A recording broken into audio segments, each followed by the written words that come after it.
Hello everyone, I am Akhilesh Kumar Srivastava from ABS Engineering College, Ghaziabad. In the series of the data structure lectures, we have started with the concept of the deadlocks on the last turn. We have seen that how the deadlock is taking place in the computer system and how can we represent that deadlock with the help of the resource allocation graphs. What are the necessary conditions for the deadlocks to happen and what are the various ways by which the deadlocks can be handled in the system. So, the outline of today's lecture will be, we will first have a recap of what we studied on the last turn, then we will see how can we avoid the deadlock using the bankers and the safety algorithms.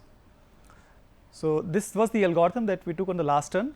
There is a four-way crossing where the vehicles are coming from all the way and they are in such a way that no vehicle can cross or no vehicle can go on the other side in any case. For example, in this case the vehicles are coming from this side and want to go here, and the vehicles are coming from this side want to go here, vehicles coming from this side want to go here, and vehicles coming from this side want to go here, and there is no way these vehicles can cross each other. So, there is no possibility of movement of any of the vehicle in the given situation. It means they are in a bottleneck or they are in a deadlock. The next diagram also shows the similar kind of the thing, wherein there are four-way crossings and the vehicles are coming from this side, vehicles are coming from this side, and vehicles are coming from this side, and vehicles are coming from this side, and they are also in a bottleneck situation. No vehicle can move in this situation. So, this is also a condition of the deadlock or the bottleneck. We have seen that the necessary conditions for the deadlocks to happen in the computer system will be mutual exclusion, hold and wait, no preemption, and circular wait. It means that if a deadlock has to happen in the system where we are dealing with the processes and the resources, then all these four conditions must be satisfied. The first condition is the mutual exclusion. It means the resource that we are using is not a shareable resource, that is a dedicated resource, and if a process is using that resource, the other processes will not be allowed to use that resource. Hold and wait condition means if a process is holding some resources and asking for the other resources, then we say that this is the hold and wait condition. We have explained it with an example. Let us say there is a PI process and this is holding some resources, let us say R1 and R2, and it is requesting for more resources, let us say R4 and R6. So, while holding some resources, the process is requesting for the other resources. So, this is the condition of hold and wait.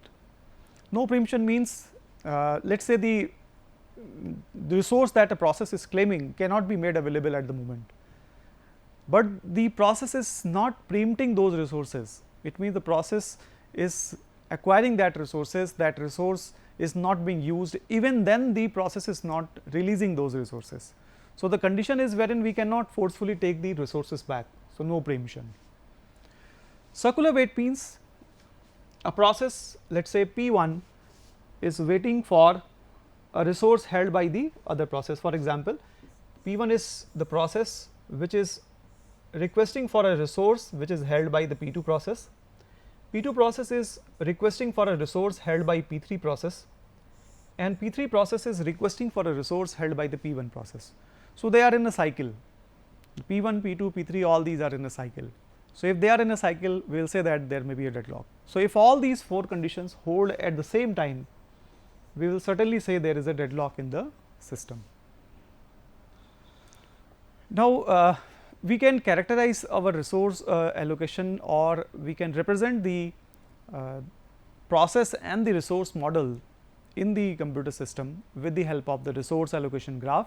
And the basics for the resource allocation graph says that the processes will be represented in the form of a circle. The resources will be represented by the rectangle, and the number of dots in the rectangle represents that how many resource units are there. For example, in the given example there are 4 units of the resource Rj, In case we have only one unit of the resource, then we will represent it like this.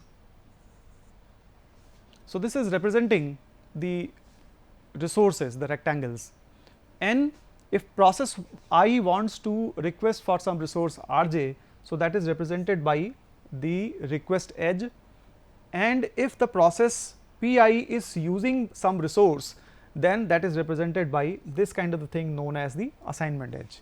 So, assignment is the, when some process is requesting for a resource, sorry, this will be like this, the edge from the resource to the process, and if the edge is from process to the resource, it means that resource is being requested. Now, there are two examples for this resource allocation graph. You can see that in the first example, where the process P2 is requesting for a resource R2, R2 is allocated to P3 process, P3 process is requesting for a resource R3, and R3 is held by the P2 process, and we can say that the dependency is like this: P2 is acquiring some resources held by P3, and similarly P3 is acquiring some resources held by the P2. So, there is a cycle in this graph. We can say that there is a deadlock in the system. So, wherever the cycle is there, there may be a deadlock. It is not essential that the deadlock will be there, but may be there, but in this case there is. With the another example, you will be able to understand why the cycle is not the only condition which represents the deadlock. For example, in the second diagram, it is being said that the R1 resource is allocated to P3, P3 is requesting for R2 resource, R2 resource is allocated to P1, and P1 is requesting for R1. So, it looks like that P1 and P3 are in the cycle, they are in a they are actually building a cycle. But if you say that let us say the P3 process completes, when P3 process will complete, it does not have any other dependency. So, the resource held by the P3 process, which is R2, will be free, and that will be allocated to the process P1, sorry, the process P3. So, if this is allocated to the P3 process, P3 को R1 already मिला हुआ है, P3 को R2 भी मिल जाएगा, P3 will complete.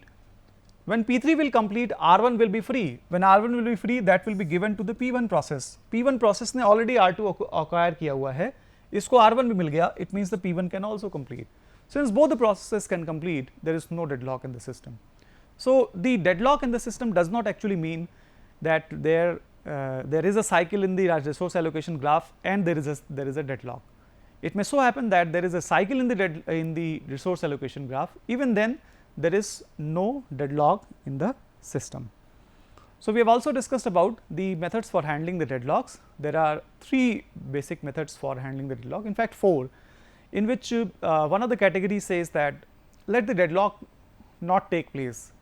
So, if we are going with that scheme, this is the prevention and the avoidance scheme, and the other scheme says that let the resources be allocated in the freely manner, and whenever the deadlock will take place in the system, we will manage that, we will take some measures by which that deadlock can be resolved. So, deadlock detection and the recovery scheme. Finally, the last one is deadlock ignorance, which says that let the system run freely, forget about the deadlock, ignore the deadlock if they take place. Okay, deadlock, happening of the deadlock is only for a very small number of the processes, let the other processes do run as they are running. So, this is the deadlock ignorance scheme. Most of the recent operating systems follow this technique. Now, we have also seen the deadlock prevention mechanisms, wherein we had to deny one of the conditions of the deadlock. It means 4 necessary conditions for the deadlocks were mutual exclusion, no preemption, hold and wait, and cyclic wait. If we are able to deny any of the 4 conditions, the deadlock will not take place in the system. So, the very first method, which is the mutual exclusion, cannot be denied. You know it well that nature of the process cannot be changed. If it is a dedicated process, it cannot be made to shareable process. So, that scheme is not applicable here. The another one is the no preemption scheme, wherein we can preempt the processes, we can preempt the resources from the process if those resources are not being used at the moment, or the other demanded resources are not available. So, we can preempt all those resources from the process. Similarly, the cyclic wait can be avoided by putting a number on the resource and let the process claim the higher numbered resource than already acquired one. Let us say the P1 process is holding resource R1 and R2. So, it can only demand for R3 and R4 and R5 and so on and so forth. If P1 process is holding the resource R4 and R5, so it cannot claim the resource R1, R2, R3 because they are less numbered than the already acquired ones. So, these are the schemes for circular wait avoidance, circular wait prevention. The prevention of the hold and wait can be by letting the process know about all its requirements at the beginning, and then if all those resources are available, then only allocate those resources to that process and let the process run. So, in that case there is a big disadvantage of the poor resource utilization, and if you think in the other way, the process or the throughput of the completion of the process will also be very less. So, that scheme is also not suggestible one. So, deadlock prevention is not a good mechanism, although it is trying to stop the deadlock from happening. Now, today we will discuss about the deadlock avoidance scheme, but before that let us solve very small questions related to the deadlock prevention. So, which of the following is the preventive measures for not letting the circular wait to take place in the deadlock? Obviously, if we apply the numbering on the resources and higher numbered resources are claimed in the next go for the allocation. So, option C is the correct one. The all others are not correct, you can see it. Now, this is the question, which of the following cannot be prevented from occurring? Obviously, we can prevent hold and wait, no preemption and circular wait. We cannot change the nature of the process, hence the mutual exclusion is the correct answer for this particular question. Now, another question which says that which of the following is not a valid deadlock prevention scheme? Release all resources before requesting a new resource. So, this is the scheme for if we do not want that the hold and wait to take place. So, we will take all the resources back from the process before allocating the new one. So, number of resources uniquely and never request a lower numbered resource. So, this is for the prevention of the cyclic wait. Never request a resource after releasing any resource. No, this is not the one. Okay. So, we have found the wrong answer. Never request a resource after releasing any resource. So, this is wrong. A process can claim the resource at any point of time. Now, let us discuss about the deadlock avoidance scheme. In the deadlock avoidance scheme, it would be like we are dealing with either the single unit resource model, or we are dealing with the multiple unit resource model.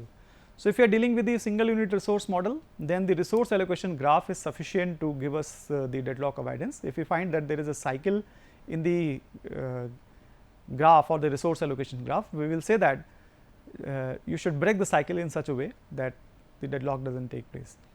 So, the deadlock avoidance scheme says that every process has to declare its maximum demand of the resources at the beginning, and at any point of time a process can claim any number of resources. If the allocation of those resources leads to the safe condition, we will say that the requested resources can be made available. If the safe state cannot be reached, then we will say that the requested resources cannot be allocated. So, that is what the theme behind the deadlock avoidance. I again repeat that the process will have to declare its maximum demand or the maximum number of resources it can claim during the process execution, and it can claim any number of resource at any point of time. It may give its request at several at a distant intervals, and if the request of those resources guarantees that the system state will remain safe, then we will allocate those resources, otherwise that process will wait. So, this is the deadlock avoidance scheme. So, if the system's state is safe, obviously there will be no deadlock in the system, but if the system is stated unsafe, we can say that there may be a deadlock and there may not be a deadlock. So, there is a possibility of the deadlock, but it is not sure that deadlock will certainly be there. So, avoidance is that we should ensure that the system does not enter the unsafe state at any point of time. So, avoidance scheme is that the system does not enter into the unsafe state at any point of time. So, this is the diagram that will actually tell you the story.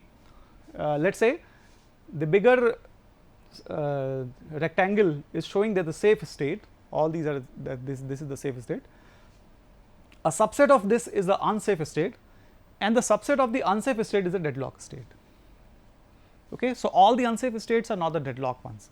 There may be some of the conditions wherein the system is in the unsafe state and there is a deadlock also. So, there is a very small instance of that will be a deadlock, very small subset of the unsafe state will be a deadlock.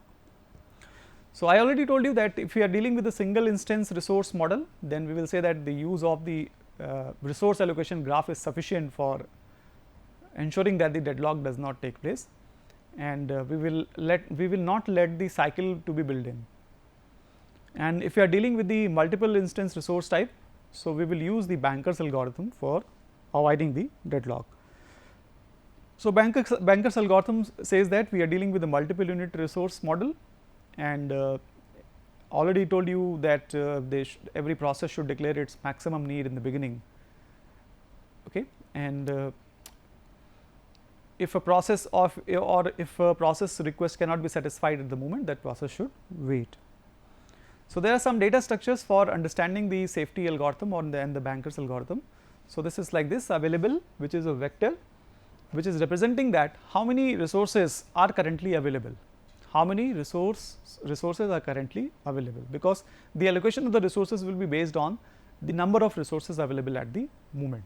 We also have declared that the n is representing the number of the processes and m is representing the number of resources.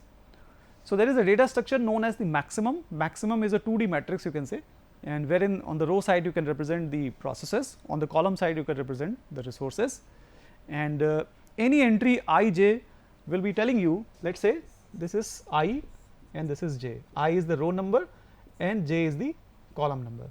So, this entry in the matrix will be telling you that how many resources or how many units of resource j is required by process P I.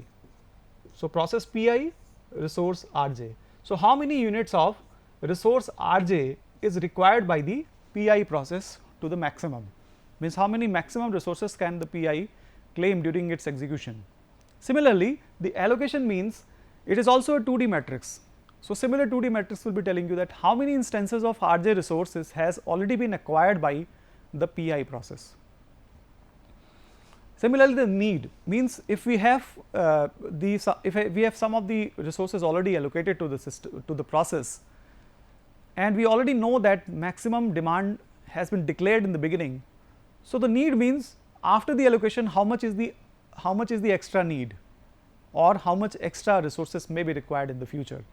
So, the need is actually equals to maximum minus allocation. So, need is also a 2D matrix that will be telling you that how many resources are required next when in the subsequent allocation or in the subsequent request of the process. Now, this is the safety algorithm. We will take an example also to understand this safety algorithm. The safety algorithm says that we have or you can say that whatever we are going to do with the safety algorithm, this is done only virtually, this is not physically done. So, there will be no change in the maximum available allocation, all these things. So, just we are going to check if the system's state is safe or not. So, for this we are making all the resources which are available in the available vector in the work. So, work is a temporary vector that we are taking, and all the comparisons will be taking place with the help of the work. And we are saying that finish I of all the processes has been declared as false. So, no process has finished. Now, what we see, let us check the condition that if there is a process for which the finish is false and its need is less than or equal to work, it means the need can be satisfied with the available number of the resources, then we will say that we are going to allocate the resources equal to the need, fine. So, we can only allocate this if the need is less than or equal to work, or need is less than or equal to available number of the resources. Now, if let us say the allocation has to be done. So, if the allocation has been done, then the process will finish. If it is just like that, let us take an instance that a process has requested for maximum resources 10, 3 has been allocated and 7 are remaining. So, need is 7. So, if this need can be satisfied, so obviously the process will run to the completion. So, if the process completes, all its acquired resources will be free. So, what we are doing that we are assuming that the requested resources have been allocated, and after the allocation of those resources the process will finish. So, after the finishing it releases all the acquired resources. So, allocation is representing as the current allocation. So, all the allocation resources will be getting free. So, allocation I represents the allocation of the process I, which has been freed by the process after the completion. So, this will be made available in the work, or the available work is the temporarily showing the available number of the resources. So, work equals to current work plus the allocation I, and we will also declare that this process has finished. Now, if this process has finished, we should go to the step number 2 and check again. We should go to step number 2 and check again that what is the status of the other processes. If all the processes can finish, then we will declare that the system is stated safe. Okay? And see this condition, if both of these two conditions are not satisfied, it means finish I is not false and need I is less than or equal to work. There is no such process. So, go to the step number 4. So, step number 4 is saying that if finish I is false for all the processes, then the system is stated safe, otherwise we will say that the system's state is not safe. Even if we cannot complete even a single process, we will say that the system state is not safe. So, now let us deal with a question that will make you understand about this in a better way. Let us say this is the scenario wherein the allocation and the maximum is given. P1, P2, P3, P4, P5 are the processes. 10 units of A, 5 units of B and 7 units of A is the total number of resources that we have.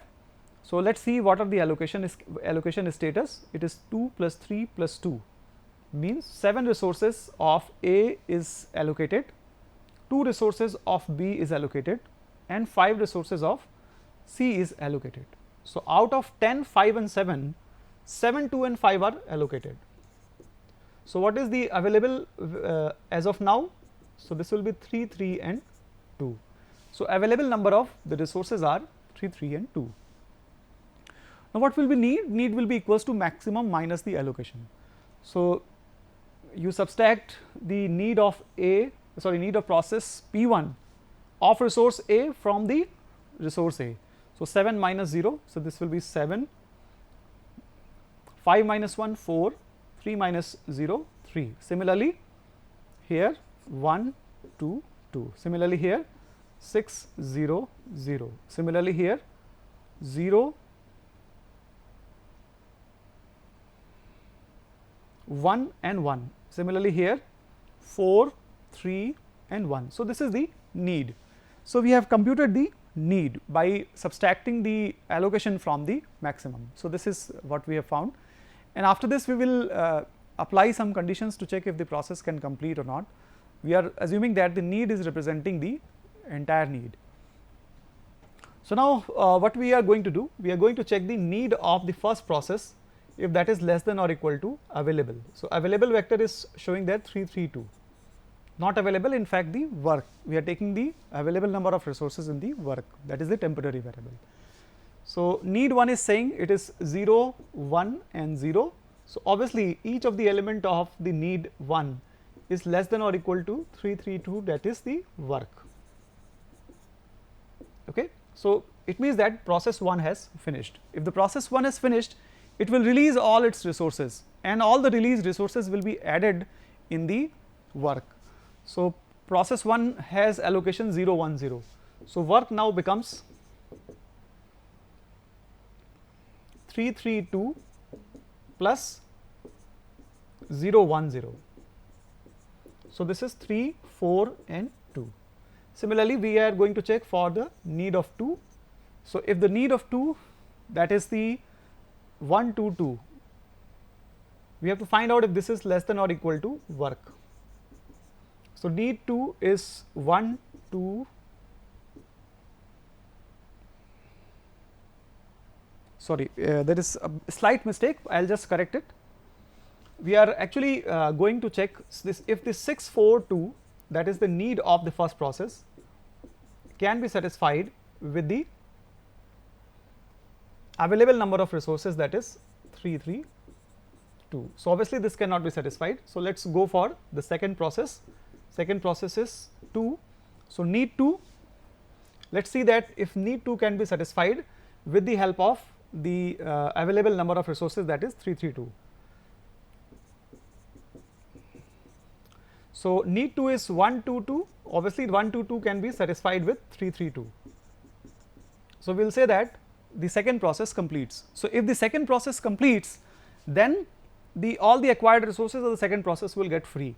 So, work will now be equal to 3 3 2 was already available 1 and 2 0 0 has been freed by the process number 2. So, this entirely becomes 5 3 and 2. Let us see if the request of the third process can be satisfied or not. By the table only you can see that this is 6 and this is 5. So, this cannot be satisfied at the moment. But if you see that 0 1 1, the need of the process number 4 can be satisfied.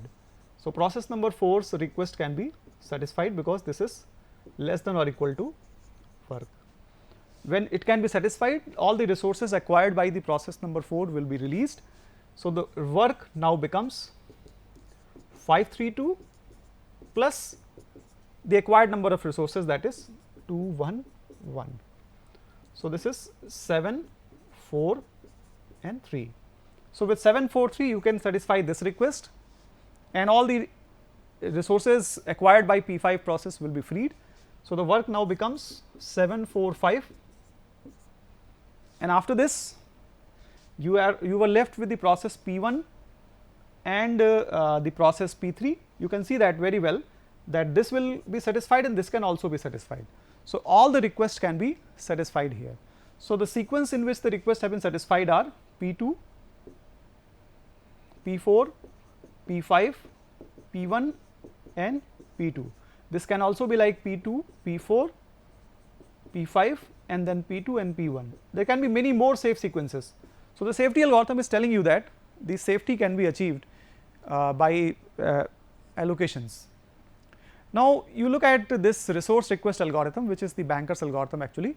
So, what the banker's algorithm is saying that a new request has come. So, you will have to check if that new request is well within the limit or not. So, request should be less than or equal to the need, obviously maximum has already been declared. So, request has to be less than or equal to need, otherwise error, and request should be less than or equal to available also. We cannot allocate more than the available number of the resources. If this is so, error will be there. Okay. Now, if both the conditions are satisfied, means request is less than or equal to need and request is less than or equal to available also, we will actually allocate this resource, or we are pretending that the resources have been allocated. After this, available vector will be this allocation available equals to available minus request. Requested resource has been allocated, obviously it will be subtracted from the available. Allocation will increase and need will decrease, obviously. So, we are doing it, or we are actually pretending that this has been done. So, after this, see if the system's state is safe or not. If the state of the system is safe, then you will actually allocate this request, otherwise you will say that this resource request cannot be satisfied. So, you should actually wait, or the process should wait. Okay. So, the safety algorithm is being treated as a base for the banker's algorithm. This whatever we are discussing here, this is the banker's algorithm. So, banker's algorithm is saying that after the resource allocation, you must check if the requested resource can be allocated or not, whether the state of the system is safe or not. If the state of the system is not safe, then whatever changes you have made, just roll it back and say that the process will wait, otherwise the requested resources have been allocated. So, this is what we have discussed about the bankers and the safety algorithms. There are many more questions that you can solve from your side, and this is the reference for this lecture. The two diagrams in the beginning have been taken from the sites mentioned, and the concepts have been taken from Silbershadz and Galvin. Thank you.